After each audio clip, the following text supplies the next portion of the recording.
Hello and welcome to SpyHards podcast. We're back with another SpyMaster interview celebrating 60 years of James Bond and 2006's film Casino Royale. I'm Agent Scott. And I'm Sam the Provocateur. Sam the Provocateur? That's right, folks. Yes, Sam the Provocateur. You are not hearing the dulcet tones of our Cam Smith. Due to scheduling issues, he could not make the recording, but stepping up to the mark for the first time on the show, Mr. Sam Rogers. Welcome aboard. Very happy to be here. Thanks for having me. It's absolutely a pleasure to have you with us. Now, Sam joined me for our SpyMaster interview for you this week, and we are joined by Mr. Sébastien Foucan. Now, if you don't recognize the name, that's fair enough. You may recognize the character name of Mulaka from 2006's Casino Royale, or you'll know him as the man who gets chased up the scaffolding in the film during the fantastic free running sequence. Now, Sébastien has a lot of film credits to his name. He also partly invented free running and parkour as we know it today, but let's not hear it from us. Let's get it from the man himself. Sam, should we roll it? We're going to roll with it. Hit it. And joining us now on the show, one of the stars of this week's film, Casino Royale, the man of the hour, Mr. Sébastien Foucan. Sébastien, how are you doing today? I'm very well, thank you. Thank you for having me.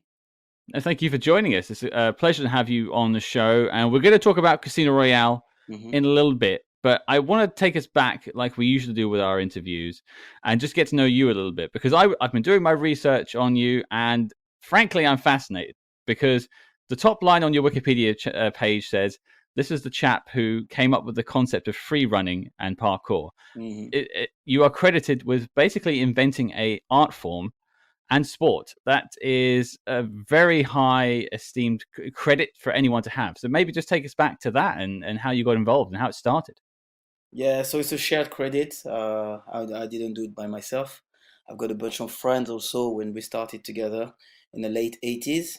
So I always said I've been fortunate to be at the right place at the right moment, and we have this mindset of believing in our dreams and full of a superhero and things like that, and adventure.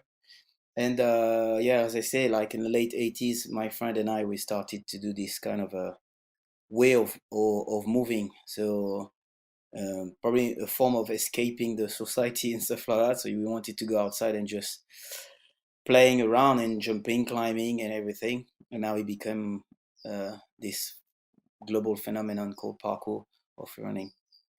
So, and that's a distinction I was trying to draw online. There's parkour and then there's free running. Now, parkour is from a French word. I know that much. But what's the distinction between the two? Basically now it's almost the same. You can say like some will still stick with the definition like parkour is a pure efficiency from point A to point B, you know, when you go for and free running is more when you want to express yourself and you do flip and tricks. But in reality, the most common name is parkour, and people do also flip and tricks doing parkour. So there is I think both of them kind of join. I think the name free running is less used. What I can say is now parkour is almost like a common word. Like if you say I go jogging, you know, I'm going to do some jogging. Say I do parkour. Some people you may heard someone say free running, or you go in France, you say people say I do ADD, called art du déplacement. But the most common one is parkour. Now, I used to live on the south bank of London, and there's a skate park around there that I used to see a lot of chaps doing a bit of free running around. So do you know the bit by down the south bank? Yeah, it's a fun little area down there. I used to do a bit of skating myself, so I used to hang out down there. So that was I know this place is very famous. They almost wanted to take off the skate place, right? Yeah, they wanted to. Well, at one point they wanted to knock it down and just build more restaurants there, which would have been a horrid thing to do. It's a nice place. Yeah, and everyone who does parkour over there have always been kicked out. I mean, I was going to say it's one of those things where, you know, parkour and free running, it seems just like that next level of when you are a kid, you always want to just climb on things and, you know, adventure and go to different places. And it just seemed like when free running became a big thing, like I remember in the early to mid noughties when it started to to gain traction. And I remember watching kids TV, and it would be on. I'm sure it was on like Newsround, and it was on different shows and showcasing what is free running, what is parkour, this brand new thing that no one's ever heard of, and it just gained so much traction so quickly. And I think it's just really exciting that it has developed so much into such a common thing now. Yeah, yeah, definitely. Yeah, it's just like the thing we do. We started with passion, and then with everything we've been doing around, like we like always been a kind of ambassador. So I'm a global ambassador of my discipline. I try to show the best aspect of it and to show what it can bring to everyone. Not only the spectacular or the risky thing. It's like the idea of reclaiming the space and be free, and also the thing we used to do when we were a child. Like it's not just like you do parkour. I've never done that. I think everyone's done that. Like climbing, jumping. It's in our DNA. So it's just like to spread the message. Like it's something we've got and we forgot. Because I grew up in more of a suburban area on the outskirts of London, so quite a lot of green Mhm. space. It wasn't as built up as when I moved into central London. So for me, when I was growing up, it was climbing trees and running around the fields. That sort of expression of how I would get my energy out as a kid, basically ride my Yeah. bike, climb trees. Did you grow up in more of a urban area, and then that energy had to be put to the use on the streets more? Yeah. For where I grew up is more like middle class. There is like houses and stuff like that. A lot of trees, a lot of grass, but also very close. There is also building and concrete. Hmm. So it's a kind of a nice mix. Uh, I always feel like it's almost like being 50-50, but definitely climbing trees was a big part of it.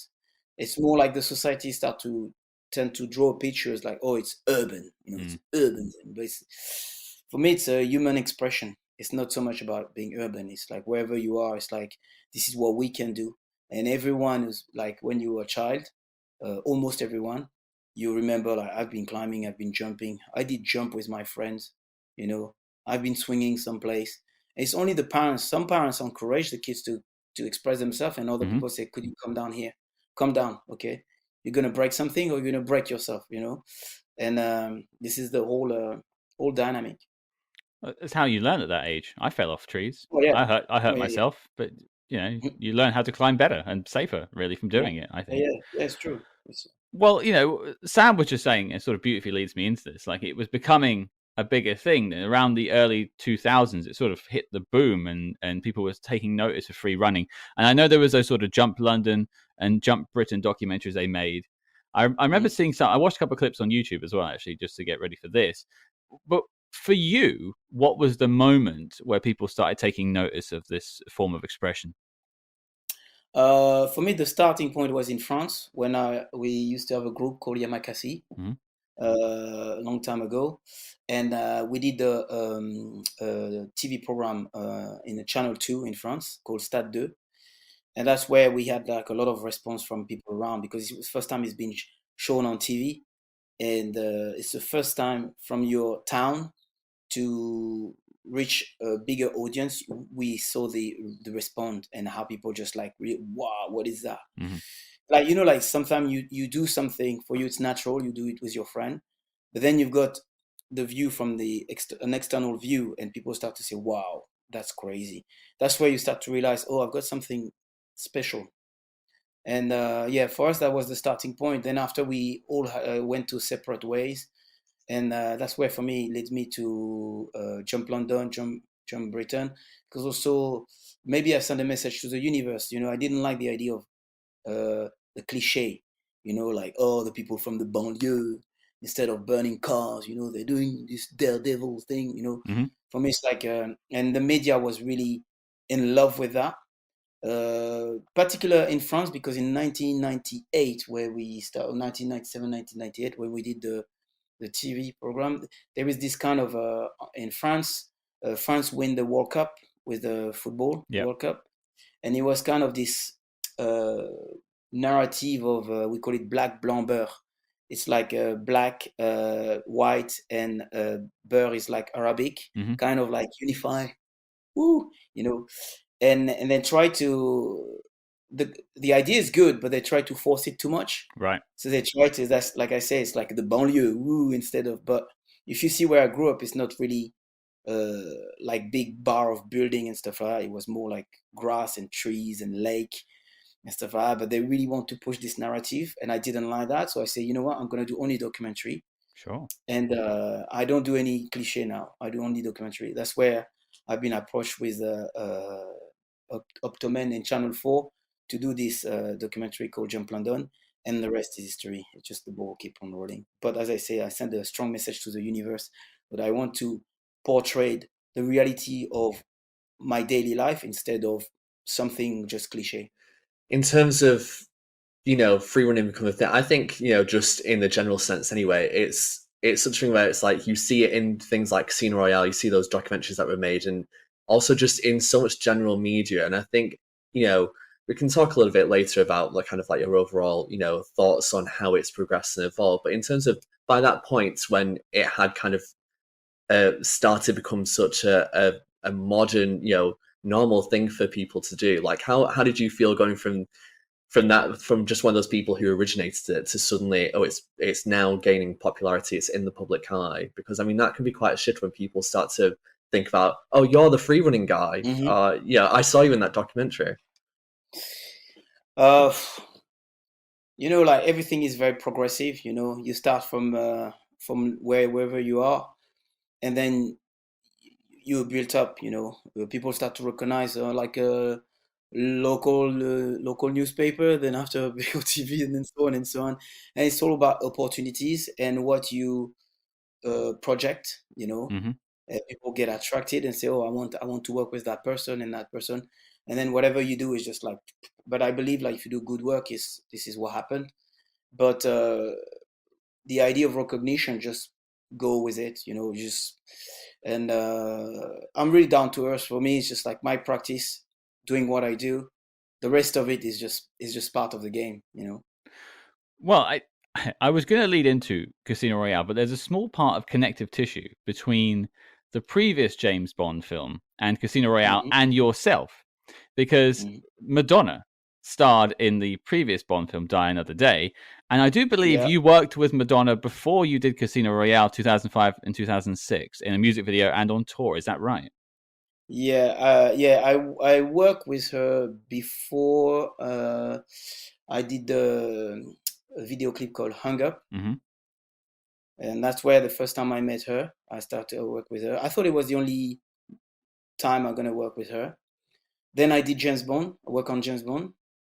And then after they contacted me and say, almost in the same period, they contacted me and say, I want you to be on tour with me and work with me. So I said, yeah. So 2006 was pretty crazy. So I did the video clip, then James Bond, and then straight away on tour 6 months. Wow.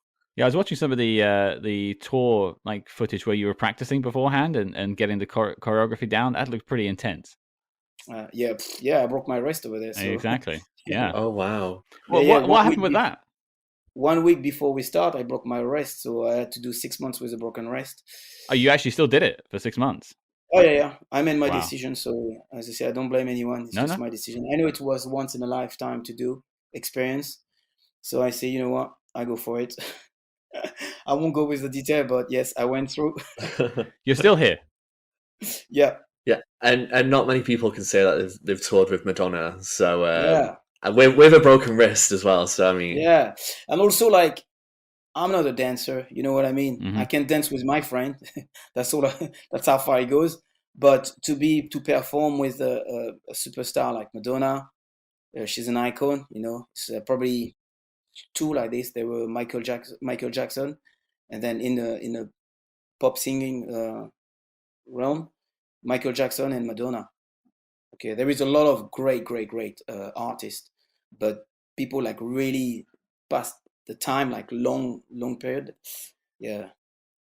No, absolutely. Well, then I guess that brings us on to Casino Royale because you had a very busy 2006 because that's the year that the film came out. Yeah. So let's go back to how this all started. How did you first get connected with the film? But I think they heard about me probably after, like, I'm not sure about the exact detail, but probably after I've done the documentary, Jump Britain. Hmm.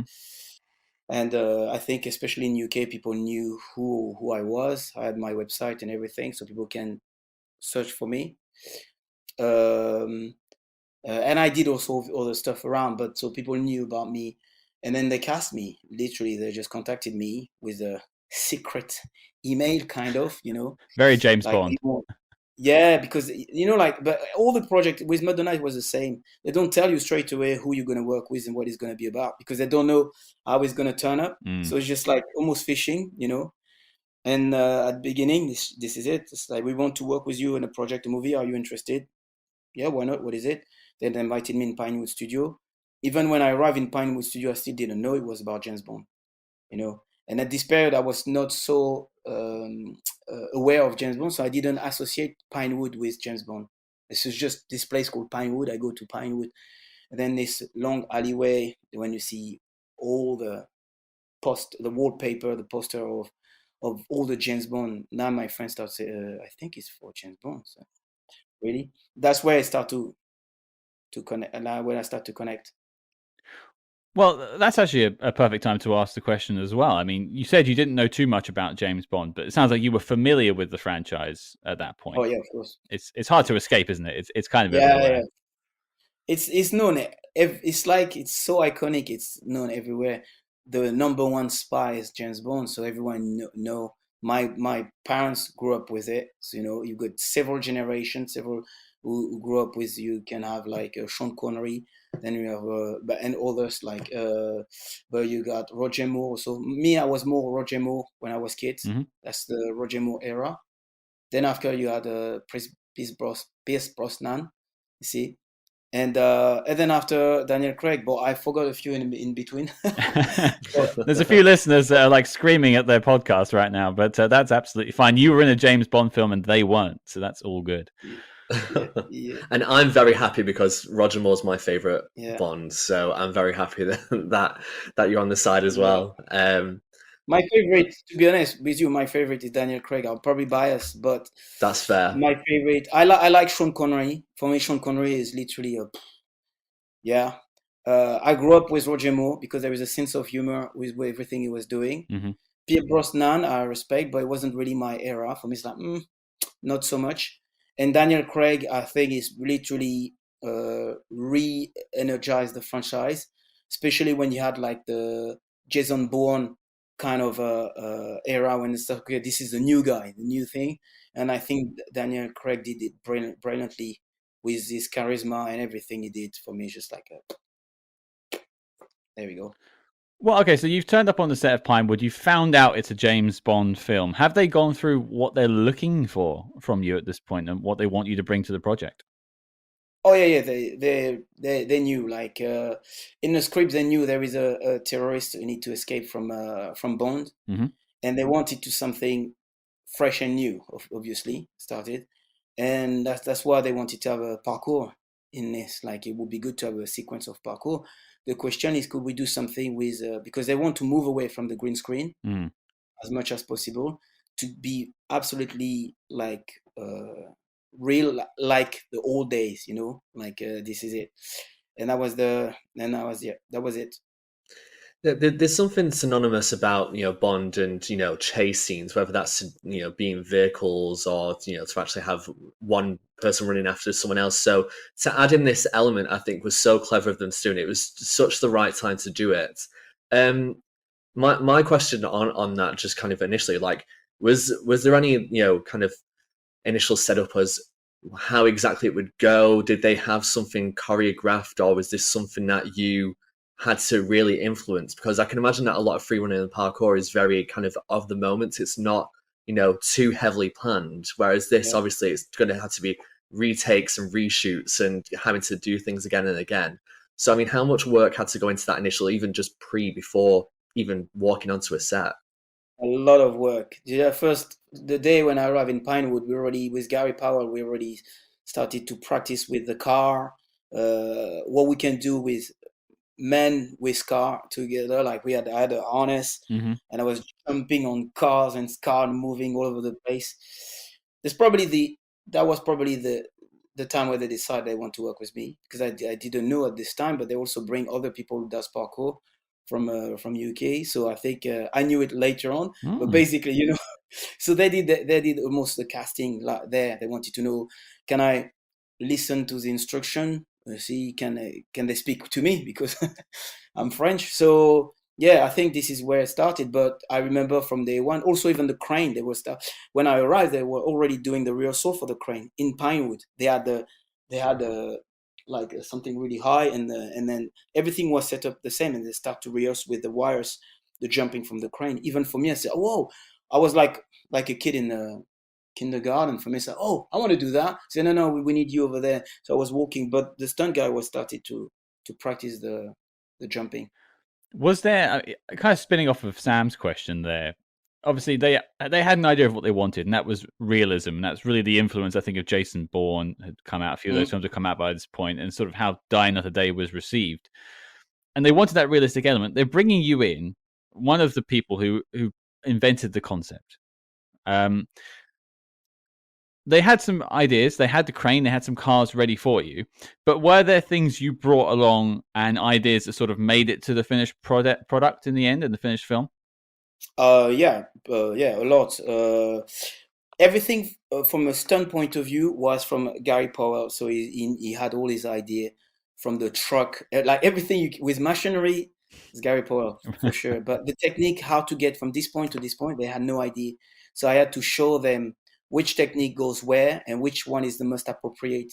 Because especially now, parkour is really fancy and stuff like that. And me, I say, no, this is the way to make it efficient and it's real. Like I've been chased for real. I'm not doing a backflip because it just put away the idea of James Bond is someone serious. So all this stuff with for example, I don't know if you remember when I do what I call a cat pass. It's like this over a table. It's like a big diving over the table. That was my idea. So I bring the table.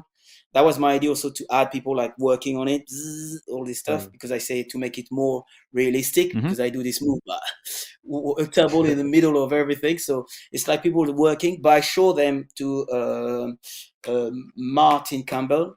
Sure, yeah. Martin Campbell arrive and I show him, I bring the table and I say, this is the move I can do. So he liked the move.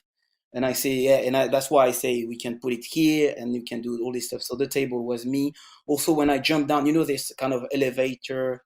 I was going to bring up that moment. I think it's great. That's one of my favorite parts. Yeah, the tic-tac down, that was my idea. So literally, I try, in my head, it was like, it's probably the last time I'm going to, you can't think naive, but it's probably the last time I'm going to work in a movie. So let's put everything as a legacy. There, everything is there. So I put the tic tac, I do the arm jump, all the basics move we've got in my discipline, I put them in. That's why, like the run up from the girder to the pipe and the crane, like to go to the crane. That's we call cat leap. So that's it. We've got the tic tac. We've got the plyo, the jumping bounce from the elevator. I did the slide. I love slides, so I put slide. They even put the slide for Daniel Craig. I was like, that was but anyway. So they put slide. I did the going through. I do remember so many stuff. Like there is also something also they cut off, but there is I don't know if you remember, but I was in the ladder. I'm shooting with something in the ladder. Yep. Climbing the ladder and shooting. We did a kind of a Jackie Chan. Maybe they find it too cheesy, but normally I climb the ladder and I kick the girder and halfway I turn and I land to the other. So I do girder, climb the ladder, and then I kick, turn, land like this, and then I shoot. So all these parts, they cut it off. So I was a bit upset. I didn't know movie for me. It's like a word. That's my, like it's a work. I work on it. I did it. I was proud. And so no, it's not. You watch the movie, say, oh, where's the part? But anyway, so yeah, to answer to your question, a lot of technique which I didn't know. The wall run also. When the trucks arrive, okay, how do you get from here to there to the top? So it's like kicking the wall and just going on top. That's the idea. Also, the climbing the crane, all this stuff. They didn't know. They didn't know what to do about that. Also, I told them from the beginning, it was with Alexander White, the second unique director, because I work a lot with him, because Martin Campbell was really busy with the first unit director working, because we're shooting almost in the same time. Mm-hmm.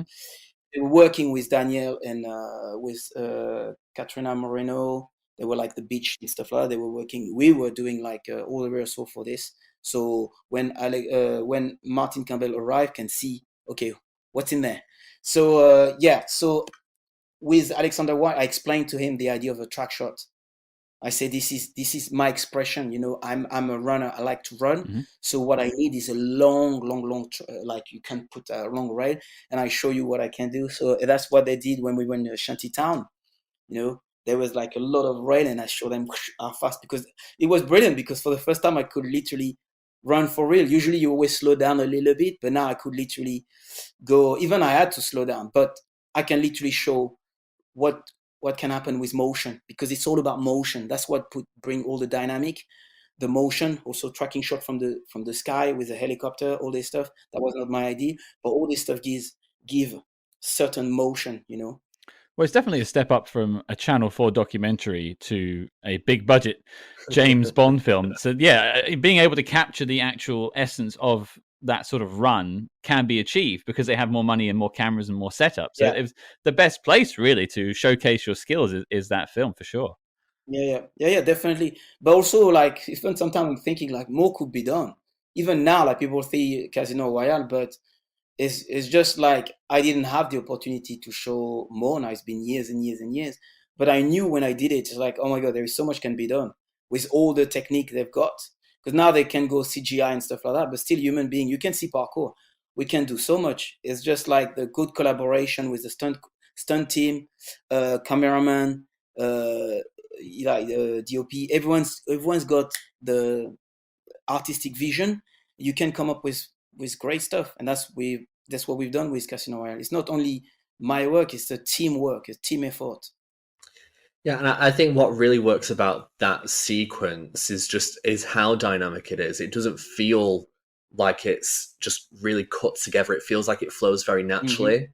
And I love that kind of like how smooth you are going through it. So everything that you do is just seems like perfection, whereas Daniel Craig and his Bond, it's very rough. Oh, you've just flew through this hole in the wall. He's just gonna smash through it. Yeah. He's gonna slam down into things, but you're just like gliding through.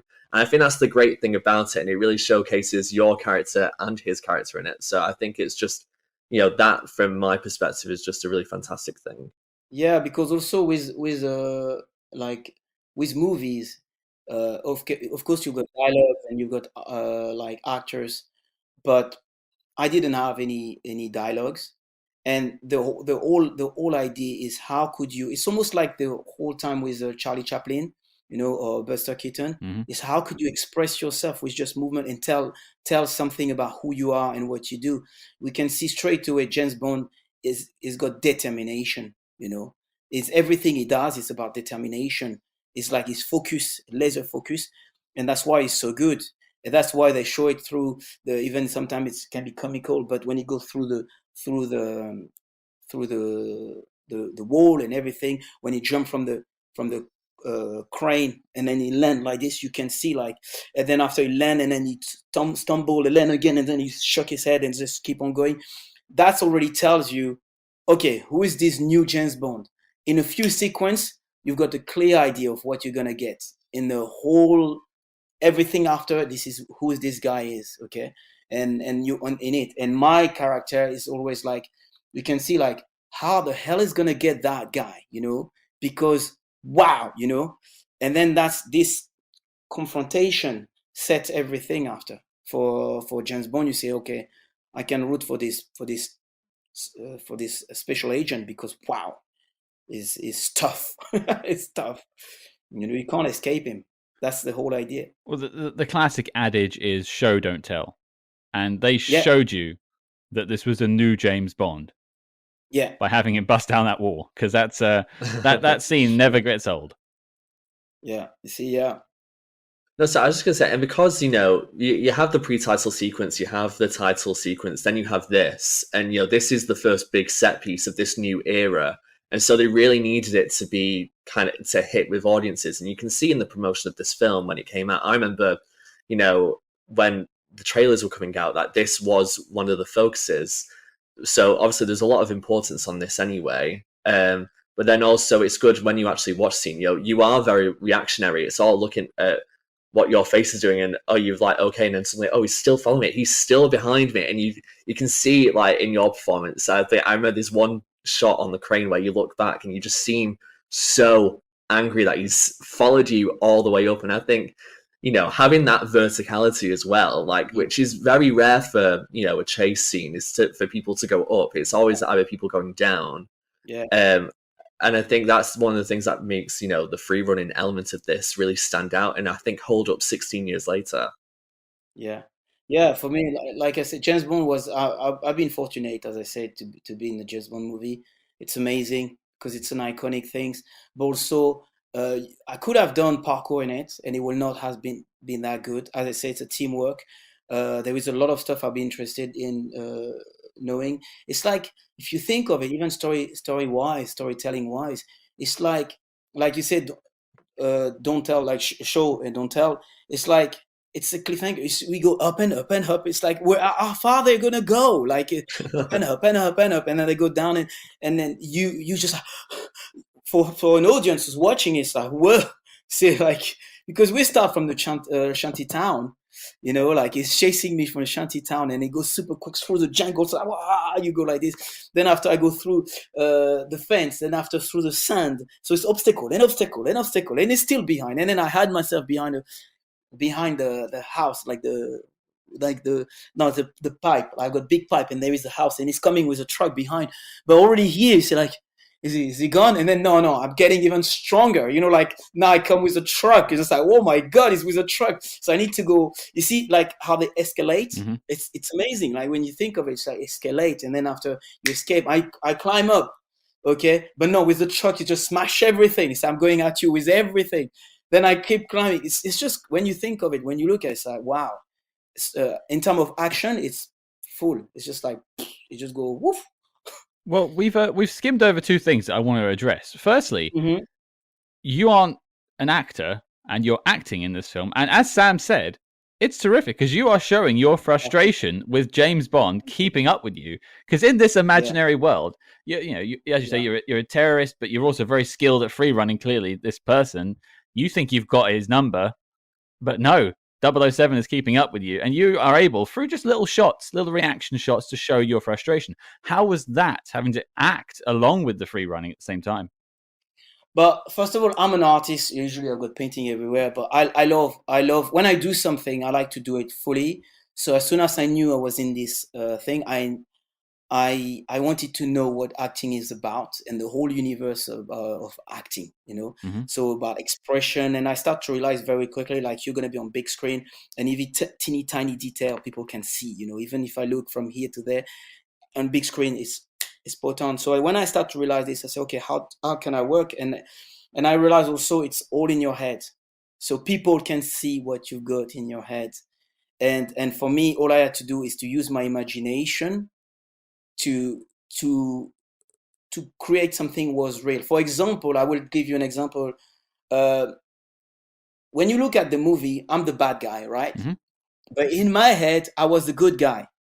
You don't see it, but for me, the person who was with the truck is someone who killed someone in my family in real life. Mm-hmm.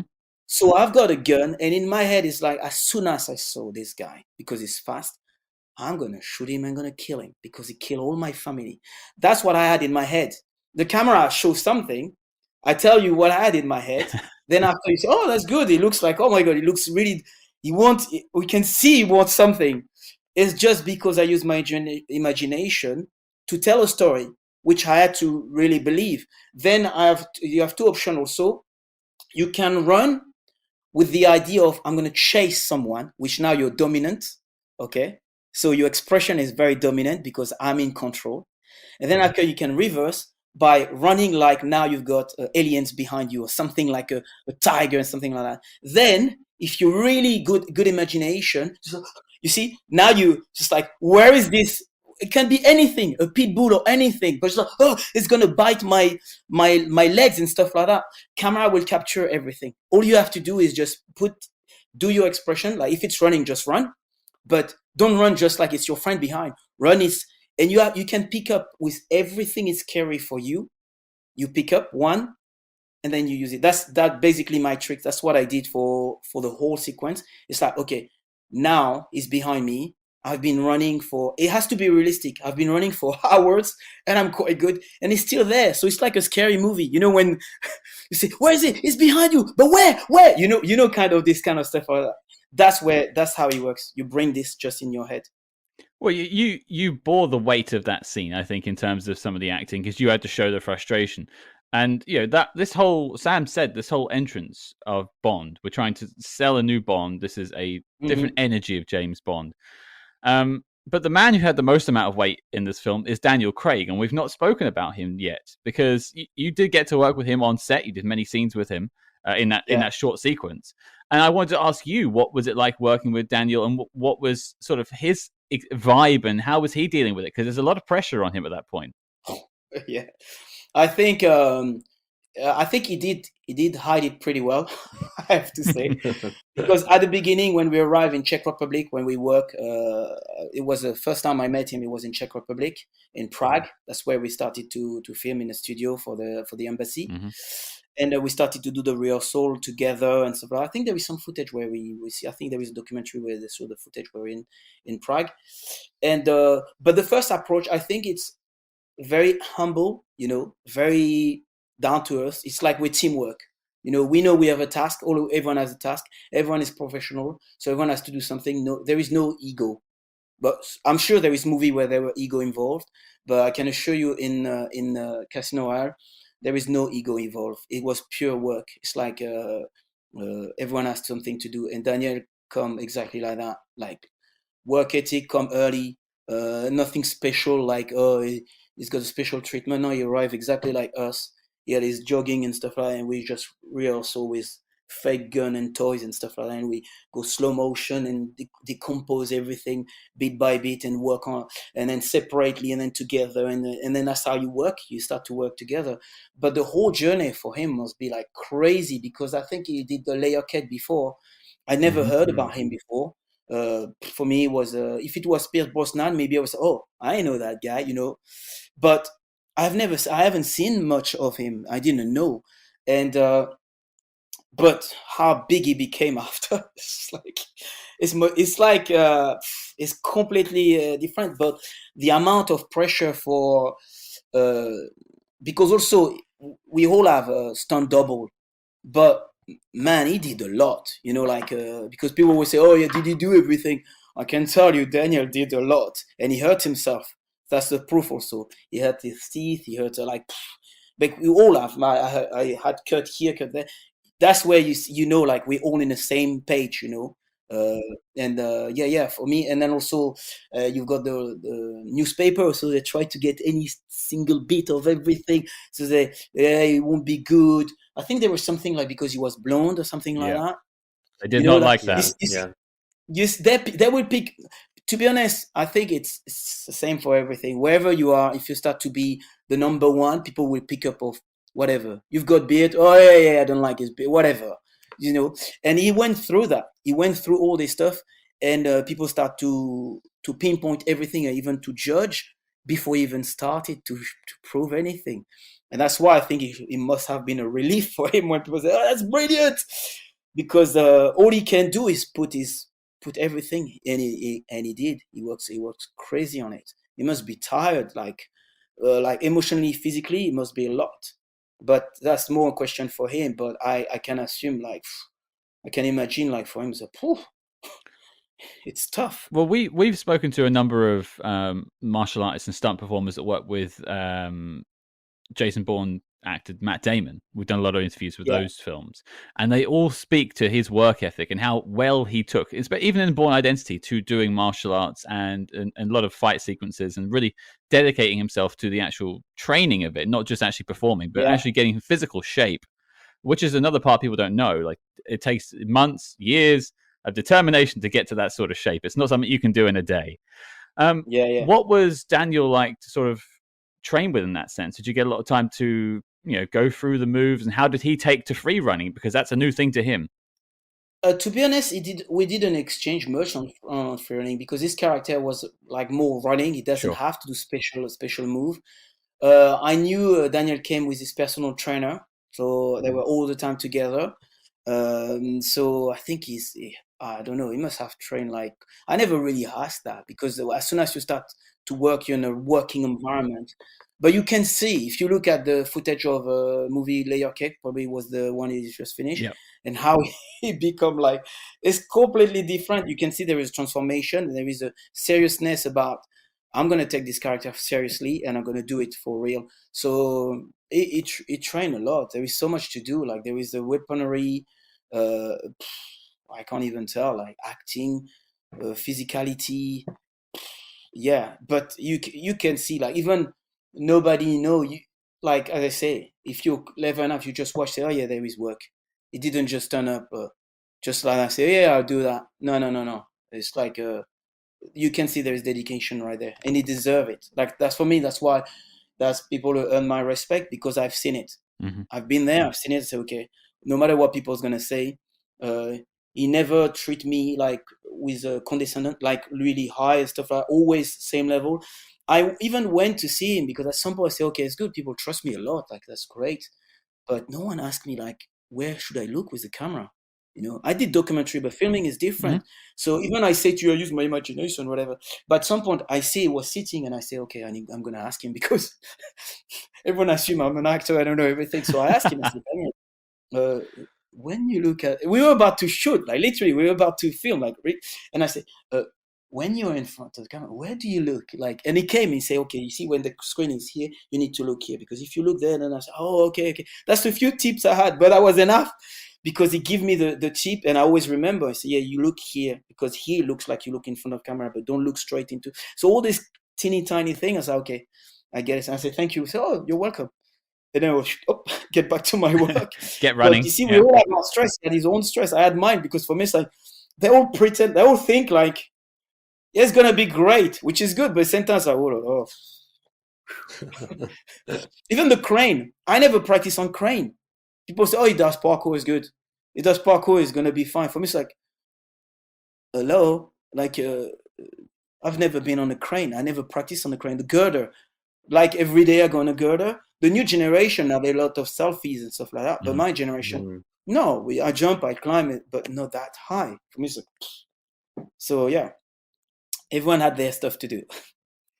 Well, I read online that you actually were afraid of heights, so that must have been quite tough. The crane sequence in particular, that's oh, like the sentence like "fake it to make it." Yeah. the master is here. Oh my god! Because okay, I'm good at what I'm doing. Okay, but I know I've got vertigo, and I knew James Bond was an opportunity. Again, it's once in a while. Like you never had that ever again. So even people say, "Oh, are you afraid of heights?" You will say, "Yes, I'm afraid. So I don't want to. I pass." It will never happen. You just say, "You know what? I'm gonna figure it out." That's exactly what happened with me. And I was like, I think every night I was dreaming of it. I said, how high is it? How big? How I'm gonna do that? Like they asked me, like Barbara Broccoli say, do you think you can do something? Like they've got a model of the girder and stuff. Do you think you can do something on it? And for me, it's like it's lie, but it's not lie. I believe I can find something, but I didn't really know what. I say, do you think you can do something here? And so I was like, yeah. But in my head's like, oh my god. I was like, what is that? You can see like the teeny tiny model, you can see the size of it. It's like, okay. But I did it. But I had my plan. Like I was like, okay, week 1 I go this level 1. Week 2 I go level 2. Week 3 I go that was how I set up, but it wasn't like that. I think by week 2 I was already on top. They already bring you on top because they have stuff to do. I was like, and you look to the side, oh my god, I see people. I was like, what? Well, luckily, the film is out there now, and it looks like you're not afraid of heights. So technically, no one would know if people didn't keep bringing it up. So that's my fault, really. Yeah, and the beauty is I can explain also what I did. That's also in my academy. I can explain if someone say I've got fear of height and thinking like, oh, for me I'm a daredevil. I've got no fear. I say no, I can teach you how you can overcome some fear because I had to. I had my back against the wall. and I had to figure it out. And I did everything I could. I did yoga, I had breathing. I come early. I say to the guy, okay, yeah, I need to do something, and I stay. Sometimes like they had lunch break, they all leave. I say, no, I'm staying. I force myself to stay, so it become my place, my house, because there is the only option. Because if I leave, for me, so each time I come, so, oh my god, that's scary. But I had to make this place my place. So we did game also with the guy. I remember like racing along girders, stuff like all this stuff release some tension, you know. I don't know how you did it, my friend. It's even I'm not that bothered with heights, and I think I would be bothered with that height. But kudos. Yeah. We interrupt this program to bring you a special report. Calling all agents. Independent podcasting, much like the spy game, requires considerable resources, whether it's research, equipment, hosting, or of course constructing a top secret volcano lair. We're putting out the call for your support. That's right. As you may know, we've activated the SpyHards Patreon, home of our ever-growing lineup of Agents in the Field episodes where we decode non-spy films from your favorite spy actors and full film commentaries with more intel than a Basil exposition briefing. Cam, what have we got in our crosshairs this month? Scott, it's commentary time, so we're gonna get inverted with Christopher Nolan's Tenet. And if that sounds delicious, then become a true spy hard today and join the circus at patreon.com/spyhards. But before this message self-destructs, Cam, resume the spy jinx.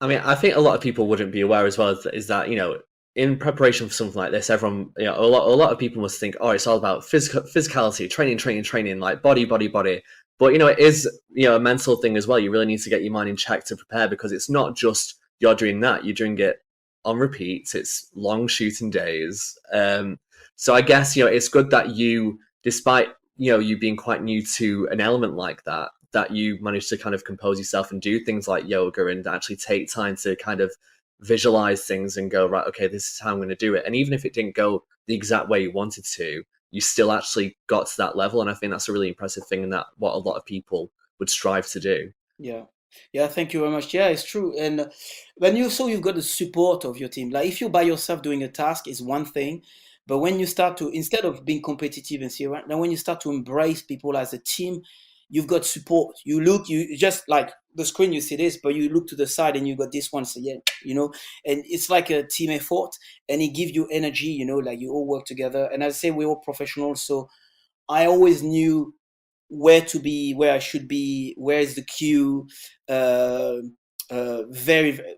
Filming is the world of precision, basically. People see this, but it's all about being precise. And you know, if you miss one thing, we have to do it again. So all this stuff, and it's not only you, it's so many things. There is like, we were like some moment where I was on top of I went downstairs like to do my warm-up. You know, I like to warm up far away. Mm-hmm. I'm pump. And I say, okay, now I'm ready. Lift me over there. And then I'm like full, I'm ready. Oh my God, they did that. I go like, it's like they lift you because you don't climb to the top, you know, like for the girder, for the crane, you climb. I have to climb like this. But for the girder, they lift you with it's a lift. They put you with all the camera crew. They put you there, and then after the crane, they leave. And then you say, see ya. And you're this teeny tiny ledge and just like that waiting, okay? But when you're warm, you want to do it right now. Let's say I say you have to do the jump. You know, there is a moment where you can. It's like a window. I said, now. But filming is different. So there is some moment where I had to wait like for ages, and so because there is one cloud in front of the there is a blue sky, the sun, and only one cloud, because there is not so much wind. It's just so slow. I say, we wait, Seb, wait, and I was like, oh my God. And then after, because you wait so long, you become stuck. Mm-hmm. And almost like, oh, I can't move anymore. And then suddenly say, okay, everyone's ready, and 3, 2, 1. It's, oh my God, the adrenaline, the energy is just like to the roof. When I remember, it's like poof, it's just crazy. But that's kind of a souvenir I've got from this. Yeah. I've got 2 questions left about Casino Royale. Yeah. The first one is, if we're just thinking about this is your first time in a major motion picture. This is your first time acting, and this is Yeah. also your first time wearing prosthetics. Yeah. How was that as well? Because you had to have all that around your eye, and that's surely that's obscuring some of your vision. And I imagine Yeah. vision is quite important when you're running into things. I honestly, I remember when they would start to do it, I thought she's gonna do a little bit, and then she started to keep gluing and gluing. I said, okay, that's it. I didn't want that's enough because I respect everyone's work. You know, they got an idea, you hear. So, but at some point, you start to say, like, when she did like stitches here, I say, okay, that's enough now, because I say to her, like, I need to perform and I need to see what I'm doing. So I managed to save my face to have just done, because I think if I didn't say stop, I don't know how I will handle. But yes, I had to do this with this. But to be honest, it was okay. After you get used to, so you just you go with it. You know what I mean? Yeah. And the last one from me, and I'll throw it to Sam afterwards, is if we're looking at Casino Royale now, we're talking about it close to 20 years in the rearview mirror at this point. When you look back on it, what is your favorite moment? It could be something from the final film or a memory from being on set. But what is the memory that you go to in your head? What is the thing you are fondly thinking about? Whew. I think the whole experience was amazing. It's really, really, really extremely hard to take away one bit from here. Yeah, I think the whole experience. I think what shocked me the most is how quickly, when it's finished, how it goes quick. Mhm. Everyone goes back to their business. I was not used to that. You know, I thought like, I don't know, maybe I was in fairy tale, but like we keep in touch, we see each other. No, when it's cut, it's cut. It's a bye-bye, see you, everyone's go. It was pretty intense. But what I will always remember is the family feeling. We were not a family, but Barbara was like amazing, literally she was really kind, really like I think what I felt it was open-handed. You know, you can work in big blockbuster. I've heard it's different. This was a completely different experience for me. But you can imagine. Could you imagine? Like, I've never done any acting. Okay, of course I do parkour. Okay, but there is so many things I've never done. They never ask me. It's total trust. It's like what? And open-handed. What do you want? What do you need? It's not in a big movie with a lot of money like this. I don't think it's you can find this again. So that's why for me I keep this really in my heart, because it was just fantastic, a fantastic adventure. I mean, I was going to just say, because I know, obviously, after the chase, you are at the embassy and there's that shootout, and then you're basically just being railed on a lot, and he's just Daniel Craig's just grabbing you, he's like chucking you through windows and all this stuff, and it's just a bit crazy. But I mean, you do have it's a memorable end to you, and it's a memorable end to this whole sequence. I mean, how did you find that? Because I guess there's lots of things where you do have like bits of which what I presume is fake glass and elements popping off, explosions and things like that. Like, how is that? Because that's so, for you're not really doing anything. You're just kind of having to sit there and take it or be dragged along for it. I mean, how's that compared to the actual chase? What do you mean, the last bit you're talking? Yeah, For me, just at the embassy. Everything was amazing, because for me it's like you see how it's cooked, because we started by the end. We didn't do the chase first. Yeah. We went in Czech Republic. We did all the where James Bond killed me and everything. We started with that first, and for me, like, that put me straight into it, because this place, like, we were in Czech Republic -20, and they recreate a place where we're in Bahamas, and it was no, for them it's Madagascar. Yeah. Okay, we film in Bahamas, but so they recreate Madagascar, like super hot. It wasn't hot at all. And then you look at through the window, which the people who they paint the background behind. They didn't CGI it. They just paint behind. For me, I'm an artist. For me, I was like, wherever I was like, oh my God. Like I was watching like Sugar Glass. Oh wow, that's so cool. And then they said, here is the gun. So, oh my God. I was like a kid. And then when they're coming, I was serious. Oh yeah, good. But in my head, it's like, all over the place. And then yes, for me it's just like Daniel Craig hold me like this, push me there, and then but you see how it's cooked, how it's made and how they film and where they take the angle and stuff like that. Getting completely wet and change the clothes, do it again and again, and people like fire, is it? Ta, ta, ta, ta, ta. And I had the sound of like something like explode in my legs because they shoot me in my legs. I don't know if you remember that. So all this stuff for me, so oh my god, how are you gonna do that? So they go, pop, it's for me. It's just like you can imagine, like anyone who's never been in a movie. I put you just right there. You have to be professional, but you can't help to just look everywhere. So oh my god, that's real. That's this. The desk, the book, and I was that's real book. That's everything. What was fake? What was real? All the time. For me, it was just like I would never forget that. It's just like. It's like the magic of a movie. It's crazy. I promised I only had 2 questions left, but you've prompted one in my head now. A lot of people we've had on the show have not necessarily taken things, but like have a memento or something from the set. You never don't have to disclose necessarily what it is, but do you have something from the shoot? Yeah, I've got 2 things. Go on. I've got my shoes when I run. And I've got the bullet when Daniel Craig shot me. Wow. Oh wow. Yeah, that's the 2 things I kept. As soon as like when he shot, bang! It's tell you how much I was aware of everything. I knew it was like after he says it's a wrap, it's finished. I knew that when he shot me, I was on the floor, and then I said, "Cut!" As soon as I say cut, I went up. I get the bullet. So, I can show you if you want. Sure. Oh yes. Here we go. Oh my, there they are. Oh wow. Oh my I goodness. still have my shoes. I keep them. And that's the one, the bullet. So it's it's like en français on dit la douille. It's the one who's when he shot the shell, the discarded bullet. Yeah. Yeah. Oh So wow. that's the 2 things I kept. That's excellent. That's a lovely little memory there. That's a great thing to keep. Yeah. I will never forget that. For me, it's just like it was as I say, I'm fully aware of who we are and that life can be really, really short. And I know I'm very aware of how when it's memorable, when it's something like, man, this is over. You need to take it fully. And that's why I kept this stuff. I said, okay, I kept the shoes and I kept this one and it's forever now.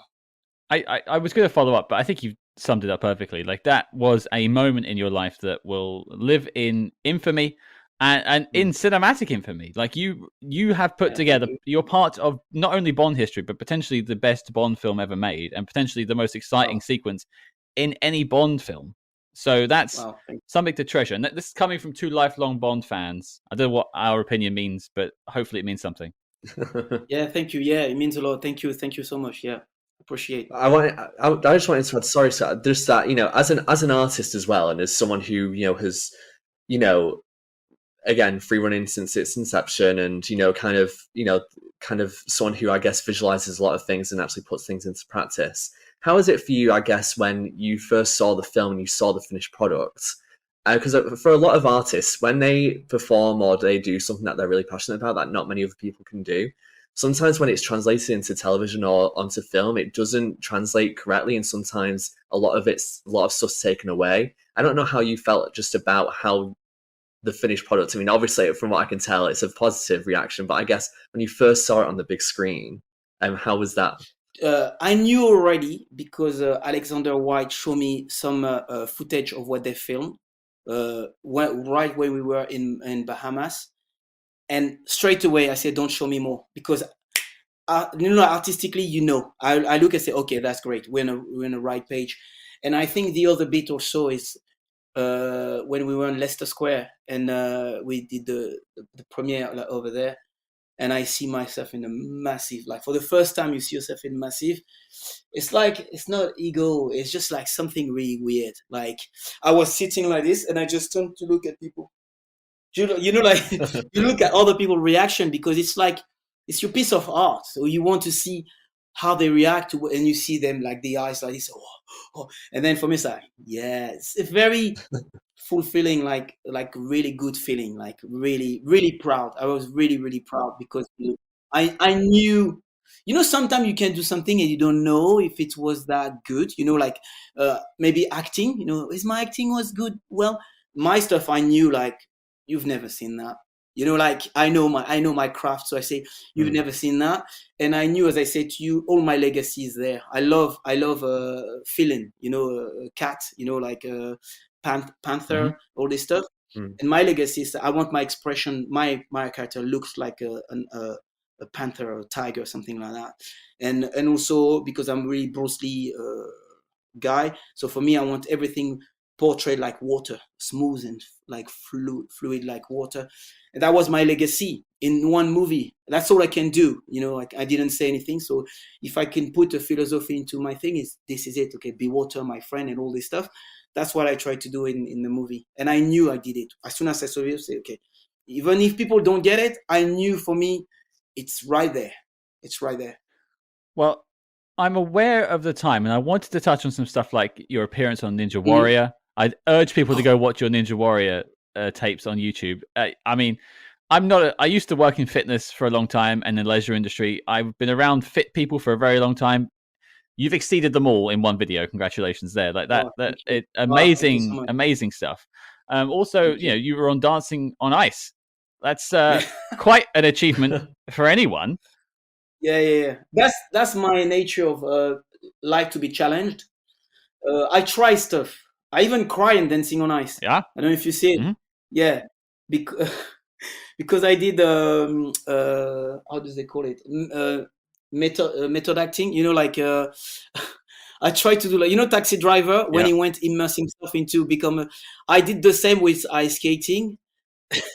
I went with the top skate, like the kid in UK who's gonna be like, they want to be a champion. So I spent time with them, but what happened? I will try to do short, but basically, I create a persona of become a champion skater. Mm-hmm. So when I lose, my whole body react like if I lose the Olympic. That's what people say. Oh, what happened? Why did you cry? But it's a method acting. It's because you become what you work on. So that's the limit of it. That's why I say, okay, I will never do that ever again. But it was good because I train exactly like them. I become almost a skater. Mm-hmm. But there is the other side of the coin, which I was like, oh.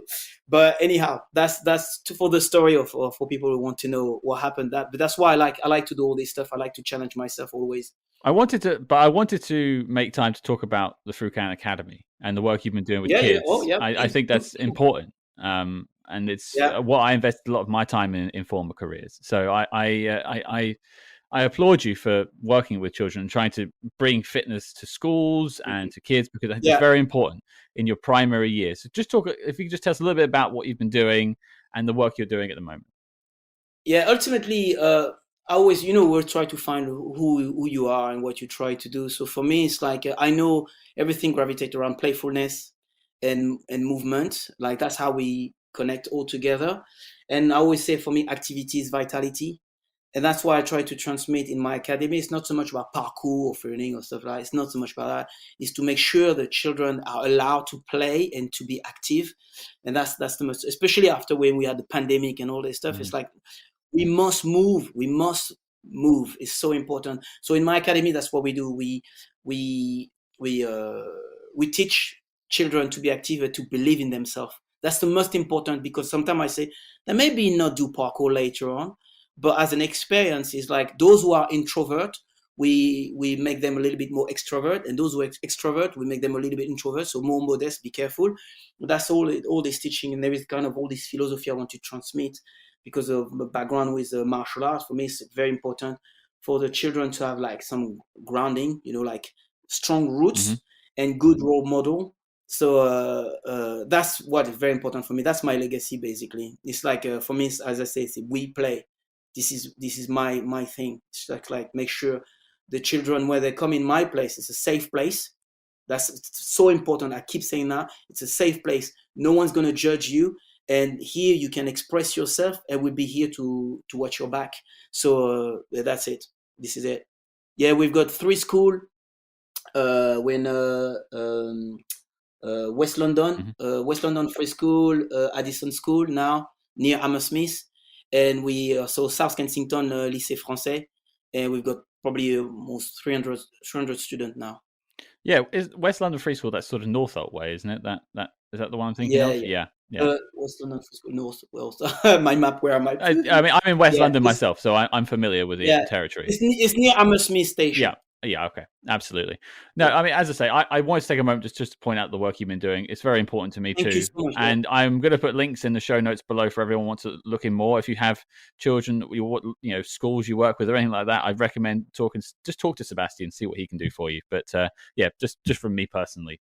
Now, before we wrap up, I have a question I ask every single person who's been on this show, from John Glenn through to now Sébastien Foucan. The question for you, sir: what is your favorite spy movie of all time?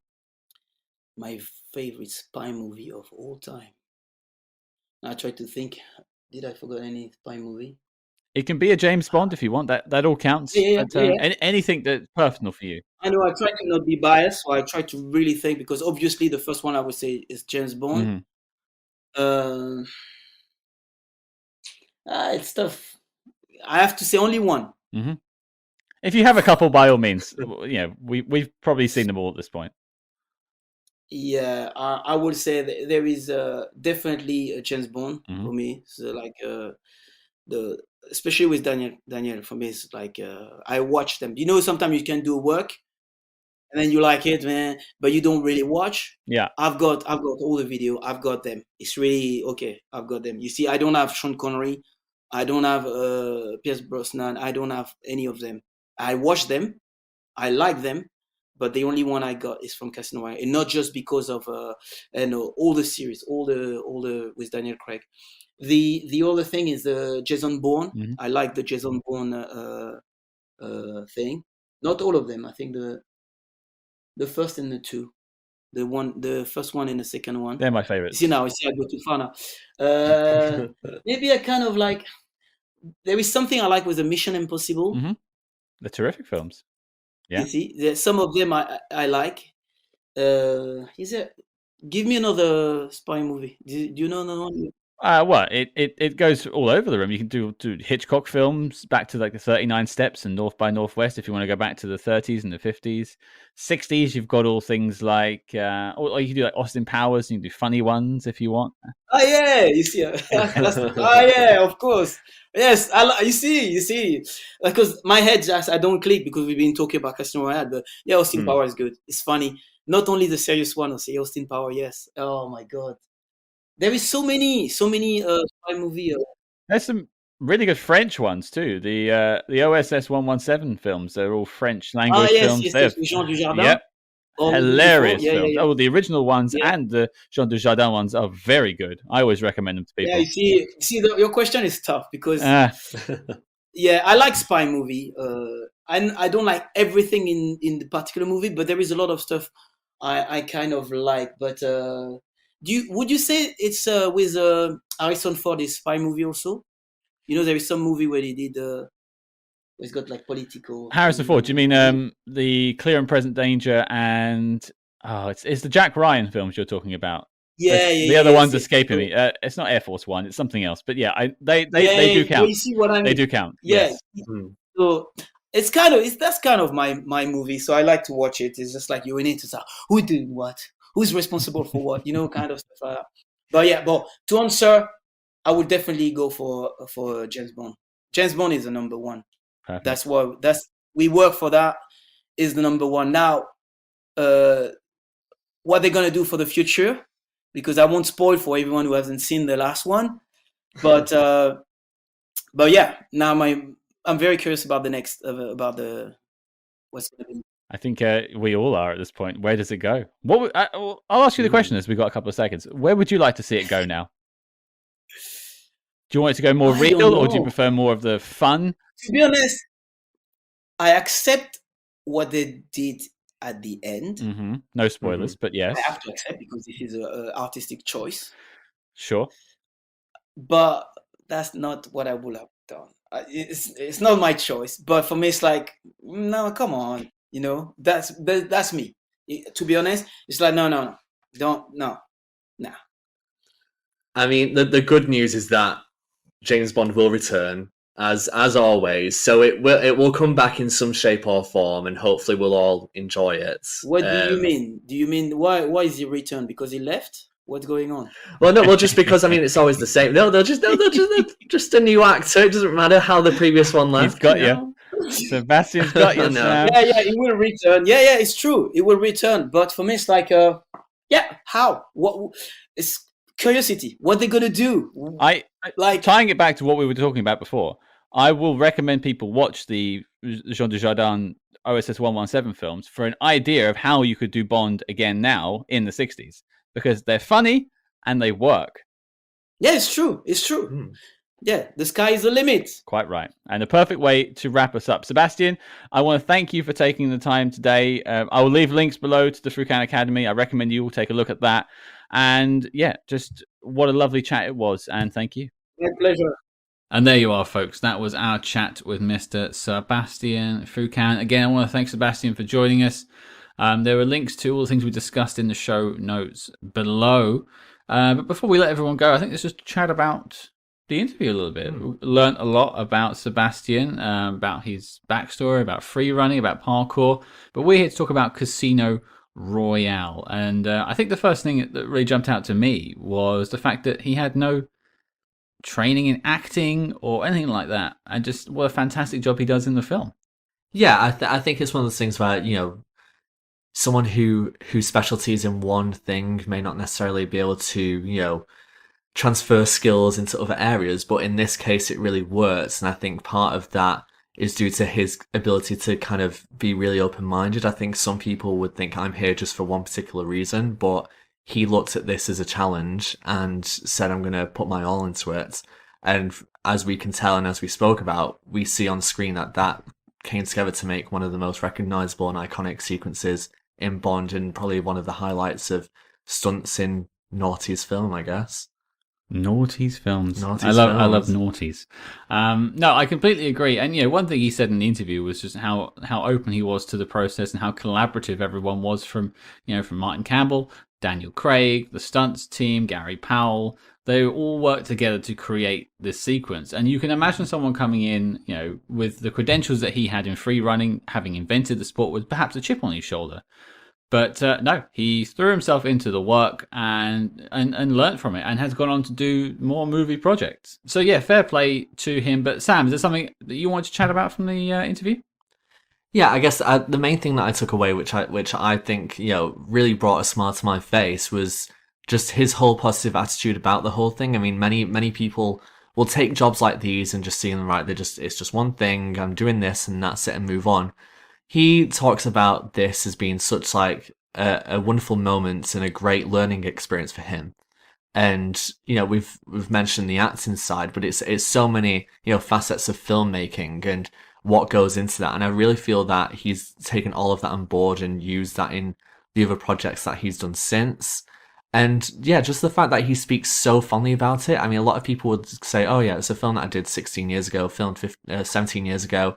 That's it. But, you know, he was really able to kind of share some things that a lot of people may not have remembered, but because this was such an important moment, he really took a lot out of it. And for me, that makes me very happy to hear, because we want to imagine that every person who works on a film or anything can take so many positive experiences away. And unfortunately, that's not always the case. So the fact that he was so open about it and had so much to say was just really wonderful.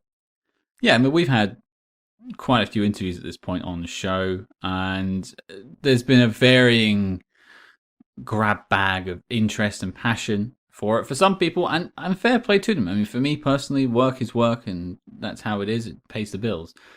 And this is a passion for me. You know, for some actors, that's just a job they do, and then they go home and do the things they're interested in. Fair play to them. But you can tell Sebastian was so passionate about what he did with this film, and why he's still happy to talk about it X amount of years later. And I hope you heard it through the interview. Me and Sam had a great time talking to him, but you know, a lot of that energy came from him. He brought that to the discussion, and I think that is deeply rooted in his love of not only what he does with free running and parkour, but also with the film. And he had a love of the Bond franchise before he did this, and that's continued afterwards. We spoke at the end of the discussion about his Daniel Craig's work going forward with the rest of his films as well, and Sebastian's kept up with all that. And that, again, just shows his love for this film and this franchise, and that's why we're here celebrating 60 years. And I wanted to mention, I spoke to Joseph Milson last week, Carter, from the same sequence as well. It's actually rare to have two actors in the same sequence as two interviews. So that was quite nice to do. Shame we couldn't get them together in the same chat. That would have been really fun. Really fun. Really great. Taking things from the set. Now, Joseph took a pair of trousers that lasted about 10 years because he wore them to death. And if you haven't heard that interview with Joseph, I urge you to go back and listen to that. It's some fantastic insights into what could have been with Carter, and if he really ever got his finger out of his ear. You can find more about that in that interview. But Sebastian, on the other hand, kept a few mementos from the set, and we got to see them. And hopefully I'll put some clips of the video online this week or next so you can see what he brought back. But, you heard the chat. He saved the bullet that was meant to kill him, and his shoes that he's running in throughout the sequence. That's a memento right there. Yeah, I mean, I think that you hear stories so many times of people wanting to take things and they aren't able to, and then other times where people do. So, I mean, it's always funny to hear what people do get, because sometimes they can be the smallest things. Sometimes they're just, it's like, how did you get them off the sets? They're so massive. But, the most important things that I think for him were what I would think would be the most important, which are the shoes, which, of course, it's a free running sequence. That, of course, is such an important element of that. And, of course, the bullet that was technically used to kill you with, and it's kind of like, oh right, okay, so absolutely, him bringing those out and being so happy to show them off did make me a bit jealous too, but no, it's just so lovely to see that he managed to keep a couple of things. And I love, as we're a spy movie podcast, I love spy work, and it was great to see him have said that he had to grab the bullet as it was discharged from the chamber just so he can keep it when the scene was over, because otherwise they would just sweep it away as the people would tidy up for the next shot. I like that he had the wherewithal to sort of say, no, I should hold on to this because it's not, I don't think I'm going to be back because my character dies, so I'm never going to do a Bond film again. Let's grab something and keep it as a memento. And he's kept these in a box in his house. They're looked after. They've not got holes in them like Joseph's trousers did after 10 years of wear. So, credit to Sebastian. I want to thank him again for joining us. Now, that was the second part of our SpyMaster interviews. I hope you've enjoyed them. The special treat on Friday this week is me and Cam are going back to 1950s to review the Climax TV special of Casino Royale, starring, SpyHards' favourite Peter Lorre as Le Chiffre. So that should be fun. But before we wrap up, I want to just thank you, Sam. Oh, that's lovely. No, thank you for having me again. It's lovely. It's been lovely to be a part of this wonderful interview. I mean, I'm not just saying that. It was such a pleasure. We could have actually, gone on speaking with Sebastian had time not been an issue there. But no, it was wonderful. No, and we'll get you back on the show somewhere down the line to review a movie with us. Something Austin Powersy, I feel like, is right up your alley. I mean, I love a good Spy Who Shagged Me, so I'm happy to maybe be part of that one or anything else. So whatever, whenever I'm needed or called for, I will move some things around for sure. No, well, you've joined a rare breed of people who have co-hosted with us. Now, there's a small handful of people, and you're in that team. So welcome. I guess that makes you our fourth agent, with Shayla Miller being the third. Well, I was going to say, no one can beat Shayla, so I'm absolutely happy to be under Shayla next in line. So yeah, I'm happy to be part of this exclusive club. Yeah. Your tuxedo is in the post. Oh, I'm checking UPS already.